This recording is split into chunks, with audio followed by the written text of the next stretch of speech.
Magician's Niece presents Sinisterhood by Helena Marie Chandler. Music by Adrian Romero.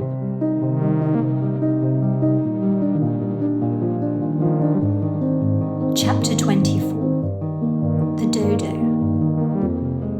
There must be a reason for people marrying, Dawn thought. She would never be able to get married, of course, not with her condition. But she had to say that she didn't really mind, because all the marriages she'd ever seen had only ever ended up in disaster. Look at Auntie Keira and Uncle Nigel. They were both nice people. They didn't argue and they seemed to get along, and yet they still ended up divorcing. Nigel was a lovely man, and he was always friendly. Keira did once say, though, that he was a bit untrustworthy because he was a good actor, and that he was a show-off, and only cared about what other people thought. That's why Dawn called him a peacock. Not to be nasty about Nigel, because Dawn really did love him, but because he liked to strut about and he liked to look handsome, and he always wore bright clothes in purple and green and blue and pink, just like a peacock's feathers. Nigel was a very nice person. He must have done something very naughty to Auntie Keira, because she ended up kicking him out of the house. Nigel was a good egg, but after him came that horrid man called Derrick. He was like a prickly character out of the books Dawn loved by the author Roald Dahl. He was a lazy man with a spiky beard and a big red face that was all puffy and fat. Everybody said that he used to be handsome, but Dawn knew that you could only ever be pretty if you were nice inside as well. Dawn had tried to be friendly with him on many occasions when he was still with Auntie Keira, but he was never friendly to Dawn in return. She noticed that Derrick could never look her in the eye. He never wanted Auntie Keira to take Dawn out when he was still living in the Wimbledon house. It was as if he was embarrassed to be with her. Dawn remembered one time a few years ago having a conversation with Auntie Keira when she said that Derrick had taken all her money and given it to his own children instead. One of them had got a car, another one got a gap year to Australia, and another one got money to start up a business in computers. That's why Dawn called him the cuckoo. Dawn did love cuckoos. At least she loved the sound that cuckoos made as they signalled the first hint of spring. Dawn spent hours last year watching a cuckoo through her binoculars in the woods at the edge of the gardens. Dawn loved the sound they made, but she hated what they did to other mothers. People, Dawn realised, just didn't understand how clever and nasty the cuckoo was. They were brilliantly nasty, shockingly nasty, and they always got away with their crimes. Because cuckoos, Dawn learned, they used other people's families to bring up their own children. From her observations, Dawn knew that cuckoos flew about looking for another mother bird who had babies, and then, when they found one, they would lay their own eggs in the other mother's nest, throwing out an unhatched chick just to make space for their own one, and then they'd trick the mother into thinking it was hers. It was obvious to the human eye that this was a horrible thing to do, but it wasn't obvious to the poor parent birds. They had no idea what was going on. Mother cuckoo would stake out an already built nest, a thriving home to several eggs. She'd wait until the mother and father bird had left to find food, because feeding several chicks required both mummy and daddy to be constantly out foraging. And they had to forage for twigs and feathers too, to make sure their house was big and safe. When the nest was unguarded, she'd zoom in and she'd push out an egg, and she'd lay her own egg in its place, and it was impossible to tell the difference. The cuckoo's egg and the other eggs were exactly the same in size, in colour, and in texture. But when the eggs hatched, it was the cuckoo chick that screeched the loudest of them all. Desperate in their quest to make their little children thrive, the parents would feed and feed and feed the cuckoo because it sounded so sad and hungry. And then it would grow, and it would grow and grow, bigger and bigger and bigger than all the other baby birds. It would take over the entire family, take all their belongings and keep them all for itself. It was scary to see the size of the baby cuckoo. It became even bigger than the mummy bird and the daddy bird. Its size, thought Dawn, showed just how monstrous and greedy it was. It showed just how horrid the cuckoo mother had been in destroying the rival family. Oh yes, thought Dawn, Derrick really was just like the cuckoo. He was greedy and selfish, and he was sly and sneaking in. Dawn, therefore, found herself very confused as to why Keira had agreed to marry him, just as she was very confused as to why her own daddy had decided to marry her mum. Dawn didn't think it could be love, not how she understood love anyway, but she had no idea as to what the other reason could possibly be. Maybe people just felt bored and lonely living all on their own, but maybe there was something else in it. Dawn wondered if there was some special gift you got when you got married, something bigger, something more than the exchange of rings and a big party in a church. She wondered if her mum had got anything special out of marrying her daddy. Maybe she got something special too when her lovely daddy fell ill. It was this thought about her mother getting something special when her daddy fell down that drove Dawn to do more investigating in the library. She found a book when she was last there with Etta about gardening because she couldn't stop thinking about that purple plant that Mummy had said would kill a dodo. Dawn could easily remember what the purple plant looked like. It was so pretty and its colours were so bright. She tried to find a picture in the book. It said the plant was called nightshade. It was a deadly nightshade. Dawn found 2 whole pages about the killer plant in the book. So pretty, Dawn kept thinking, but really it was so very nasty. People were like plants. You couldn't always tell what they were like just from the way they looked on the outside. Sometimes people who seemed nice were in fact the most horrible of all. A bit like those tricky cuckoos. Dawn didn't understand most of what was written about the purple nightshade in the gardening book, but there was one interesting section that she saw. It talked about the olden days. It said that the plant was sometimes used to speed up the inheritance. Dawn didn't know what speed up the inheritance meant, but she wanted to find out. She made a note of the words and decided she was going to ask Dr. Jones to explain them to her in her next session at the end of the week. Dawn had been thinking a lot about what nice things her mum could get because of doing nasty stuff to her daddy and Auntie Keira. She knew, for example, that her mummy loved going on lots of holidays. Did she get to go on lots more holidays when Daddy went away? Maybe he didn't let her go on enough holidays and she wanted him to stop standing in her way. Maybe she would get to go on more holidays now that Auntie Keira had gone too. Maybe the holidays were the big prize she got for doing all those nasty things. Dawn knew her mother well enough, of course, to know that she could have done horrid things to her sister and her husband just out of sheer badness. But she was also a bit of a cuckoo herself, quite selfish and greedy if there was anything around to be had. She always liked to get her hands on things if she could have them, and to keep everything available for herself. Dawn thought hard. What did Mummy get to keep when Daddy fell down? When he got ill and had to go to the hospital? She decided to write a list. Her mother had kept the cars and the pets and the garden with the birds. She kept that big house too, even though she was all on her own and the house was bigger than the one Dawn lived in with all her friends at Lowton's, and with Mrs. Wade as well. Maybe Mummy got to keep Keira's cars and her pets and the garden with the birds and the big house as well. It was a lovely house. It was close to the common and to the shops, and you could get into central London very easily. And it was very close to the school, which was a nice place too. Dawn found that she was having all these ideas. There were too many ideas, and they kept keeping her awake at night.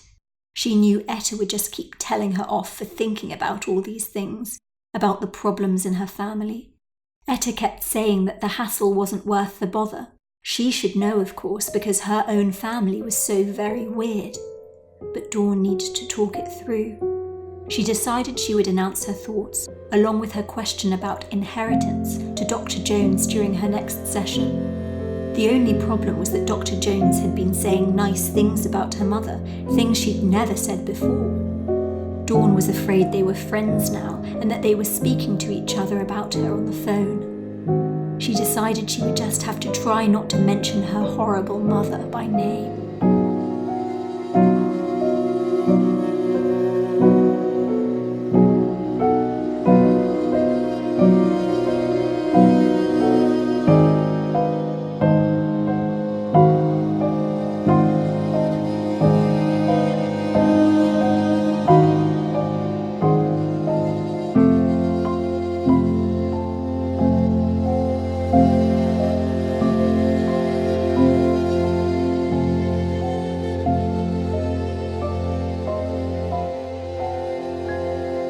Chapter 25. The Cuckoo. When Derrick was growing up in his native Norfolk, he'd always been called a useless article. The name made him chuckle. He couldn't deny that he didn't merit the moniker. He couldn't say that he was embarrassed or ashamed. Leisureliness was just in his nature. God should have made him a sloth, he thought. He would have been quite content in the jungle, catching a kip on the branch of a tree. In any case, life was for living, and he couldn't be blamed for living it just the way he liked it. Derrick had many ideas about life.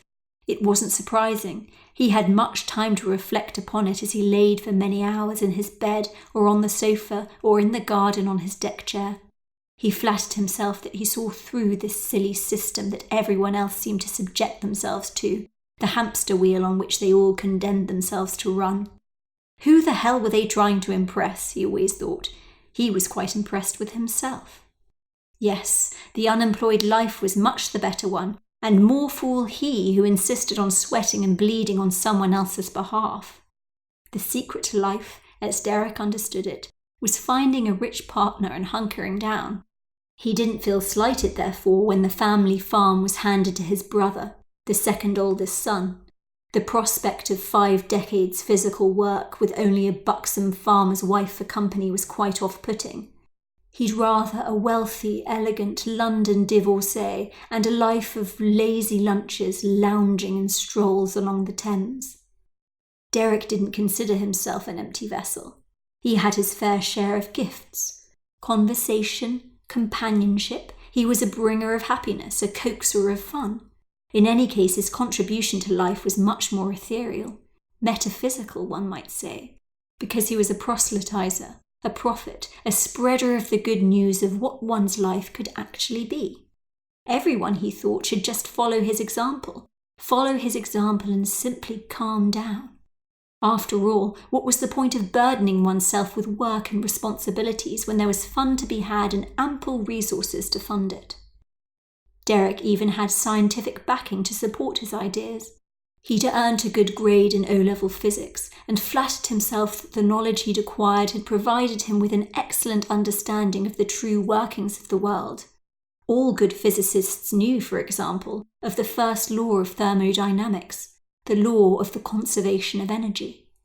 With a finite pot of energy in the universe, what was the point of wasting it? No point in shortening one's life in exchange for a pittance and a bad back from sitting staring at a computer screen. Derrick didn't feel guilt, therefore, when wooing Keira Dunleavy, of not informing the woman that he had no intention to make any financial contributions to their partnership at all. It was she, after all, who was the desperate one.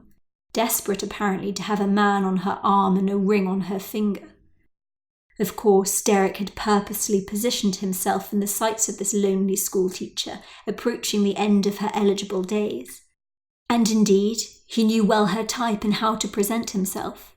That, in his experience, all women want, particularly those who choose to look after children for a living, is to be fathered and protected, just as she chose to mother those kids. Derrick could play that role rather nicely. He was tall, and he was handsome, and he looked quite grown up for his age. Whatever Derrick did, however, he most certainly didn't take advantage of her. Keira was a martyr. She couldn't seem to prevent herself from service and doing good deeds. Pretty obvious given her choice of profession, Derrick supposed, looking after all those unfortunate children. It wasn't Derrick's fault that she was too generous, far too nice, and in any case she loved her work. She was a professional woman, and he wasn't going to stand in her way. Anyway, she had plenty of money. She still had lots of it when she took Derrick on. Keira came from a wealthy Northern Irish family. She had a huge house and a rich ex-husband. She wasn't a woman in need of food and shelter. She was a woman in need of a man. Derrick didn't feel guilty either, therefore, when he announced to his boss that he was leaving his sales job just a month after the announcement of their wedding. Even with the cessation of his own income, there was plenty of money to go around. Plenty for cars for his grown-up children, plenty for model aeroplanes and motorboats, plenty for Kitty's gap year, for George's trips to the Far East, plenty too for Robert's marriage and their 2-week honeymoon in the south of France. Derrick also didn't blame himself for the catastrophe the marriage eventually became, because it was only ever Keira who changed in their time together. He remained just the same as he ever was, the same as the very first day.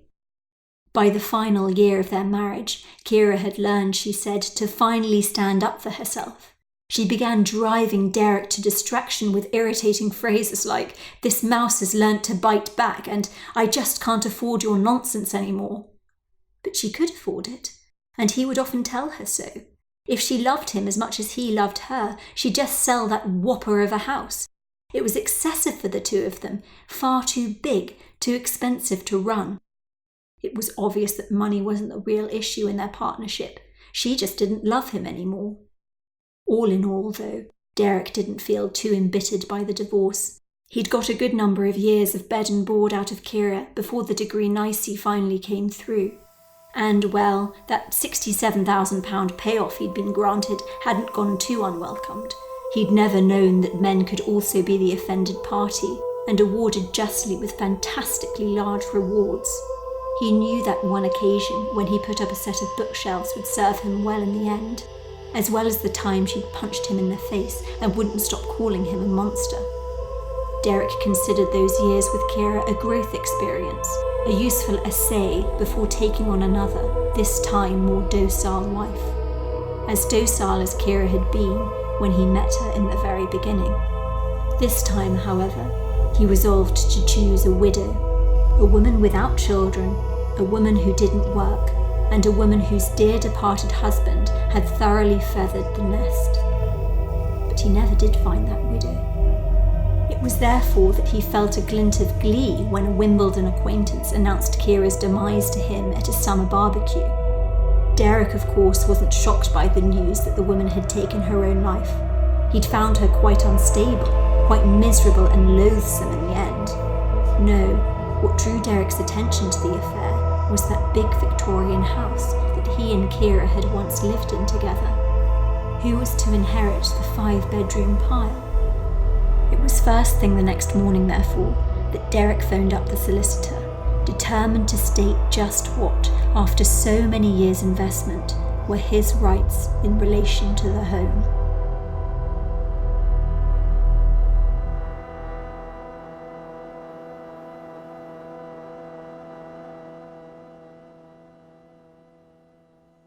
Chapter 26. The Owl. Loughton School for Children with Learning Difficulties, Wimbledon, SW19, Friday the 2nd of August, 1985. Dear Victoria, as discussed in our phone call last week, I write to keep you up to date with Dawn's latest progress. During our 2 sessions this week, Dawn has appeared outwardly upbeat and is enjoying the summer holidays. She seems, superficially at least, to be coping with her bereavement. Nonetheless, Dawn is showing signs of irrationality regarding the disappearance of her aunt. She has been making thinly veiled accusations towards a mythical person whom she feels is a murderer, responsible for her Auntie Keira's death. Though this might seem of concern, it is not to be unexpected in someone of her age and condition. This fantasizing may simply be Dawn's way of dealing with the shock of the loss.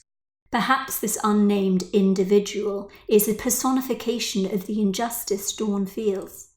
She may even be experiencing a deep sense of anger at her aunt for taking her own life. She may be seeing her aunt as a murderer, a person who murdered herself. Dawn, I think, feels very let down by her aunt on a deep, unconscious level. It is fantastic, therefore, for Dawn that she has you to step in where Ms. Dunleavy had previously acted as guardian. Dawn did ask me, however, a strange question this week.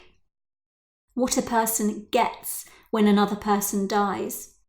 Perhaps this is something to do with Ms. Dunleavy's will and something you might look into on Dawn's behalf. If you have any questions or concerns, please do ring my secretary and arrange an appointment via telephone. Yours sincerely, Dr. Sophia Jones, MD, MA, FRC Psych.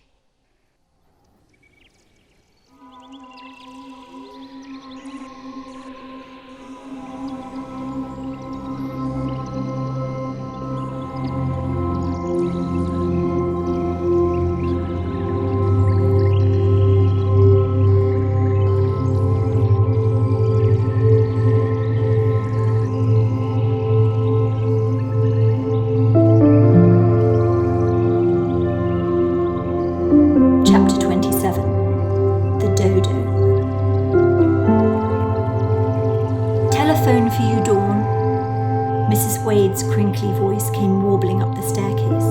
Dawn jumped. Could it be Auntie Keira? No one ever phoned her except for Auntie Keira. Maybe she'd finally found her way back home from the cruise.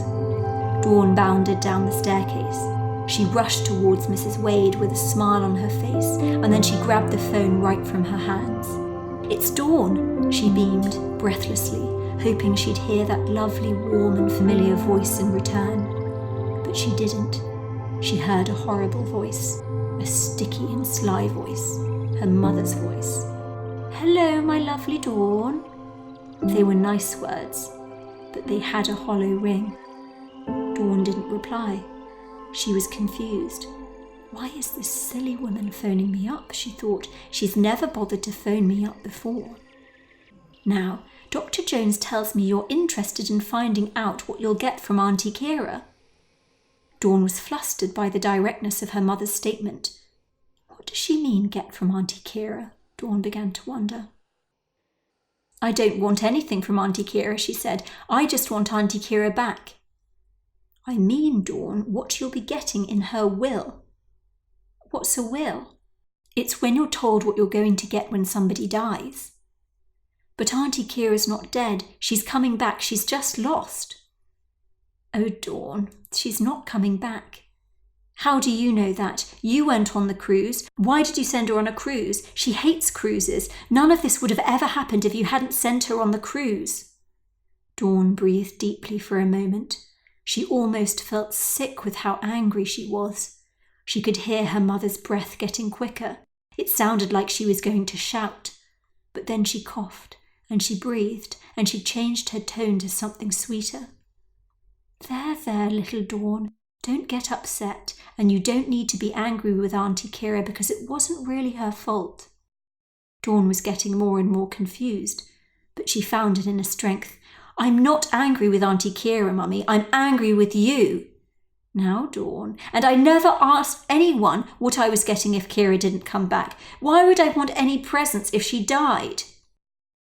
Victoria gave a sharp response in return. "Yes, my dear. You did ask. I have it on very good authority that you were trying to work out what a person gets when another person dies." Dawn was frozen, with an unsettling sense of fear. She realised that she had, indeed, asked that very question. But the way her mother was saying it wasn't at all what she had meant. She had asked the question to Dr. Jones, but she was only trying to work out why Keira had disappeared. And she wasn't asking about what she could get out of a murder. She was asking what a person would get, and by a person she meant her mother. Dawn felt trapped and betrayed. She felt she was being spied on. How did her mother hear her conversation with Dr. Jones? Was she listening to her? Did she have a microphone?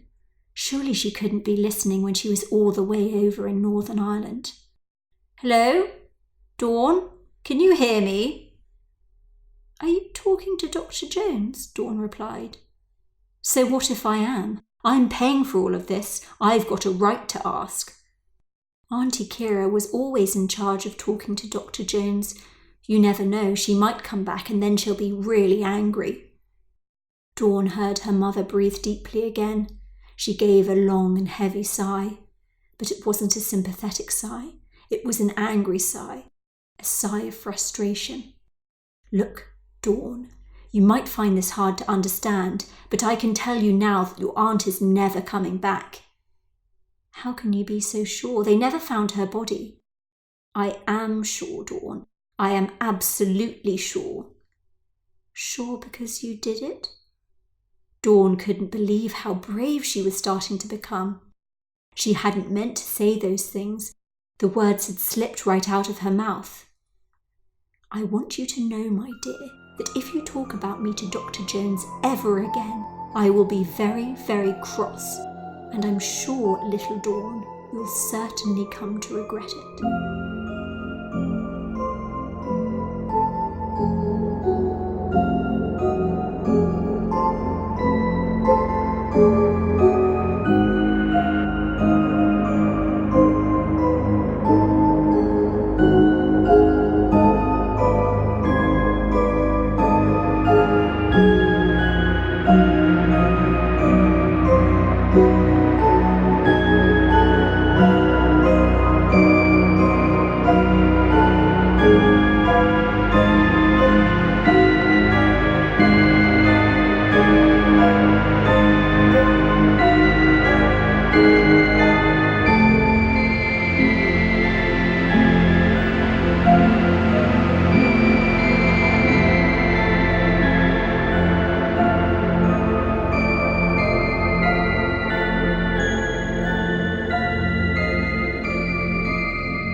Chapter 28.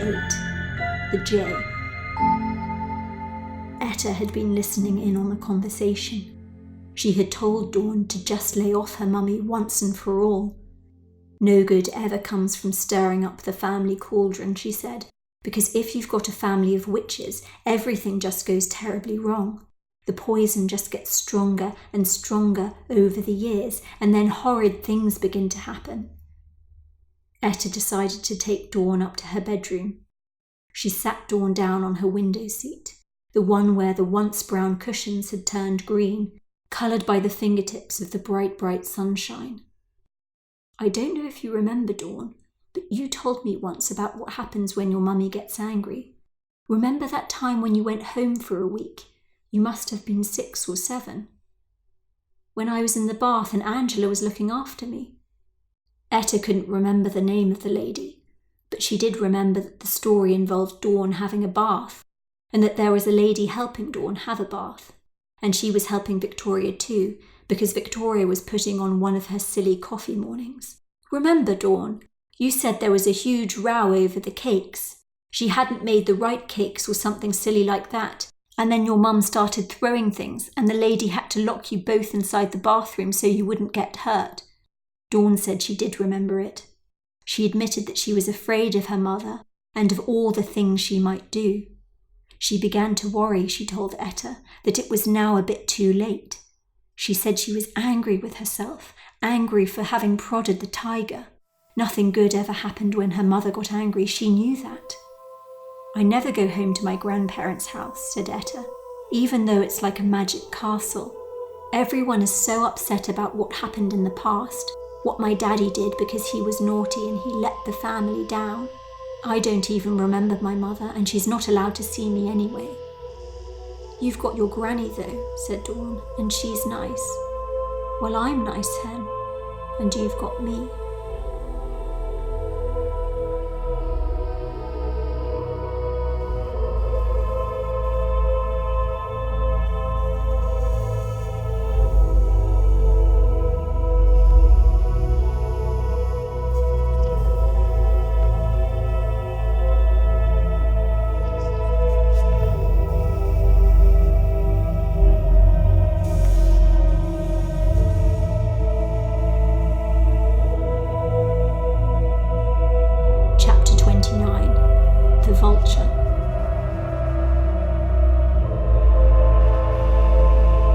Victoria knew quite simply that when her daughter said murderer, she meant herself, and any of the psychiatrist's so-called profound insights were wasted on such a two-dimensional thinker as her child.